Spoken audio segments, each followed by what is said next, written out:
Howdy minasang, sa ngayong araw pala minasang is may naging bayad sa atin ng basketball. Just napaka-excited na kasama natin. Napindan talagang ginaglan niya kasi maglalaro daw siya. At yan na, kasama yung dalawang kuhay natin dito sa Japan minasang kasi marunong din itong basketball at saka pupusta din daw sila. So may nag-message kasi sa atin minasang na tropa din na Pinoy na kuhan lagi daw pustahan na basketball tsaka kailangan namin magawa ng covered court. So yun na, papunta na kami sa kuhan minasang gym at nandito na nga kami. So sa nakita nyo minasang is naka-jacket talaga kami dito kasi sobrang lamig ngayon dito sa Japan.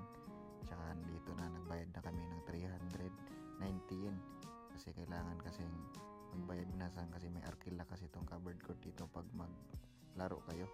So inintay namin yung mga kasama naming ibang Pinoy. Tsaka nandito na nga sila, dumating na sila minasang first time din namin to sila makita at tsaka makalaro. So ayan na, time na namin sa paglalaro minasang at dito na nga may isang grupo na dumating na magsabi na pustahan daw.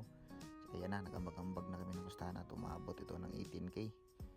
Tsaka ito na, depensa kung depensa talaga minasang, walang magpapatalo dito. Tingnan nyo muna yung highlight.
At dito na kami nasang ay natalo kami ng 2 beses. So ang talo pala namin dito minasang is umabot ng 18k o sa Philippine money. Kung sa Japanese money naman minasang is nasa 5 lapad. So minghoy yung mga nagpusta sa atin, no?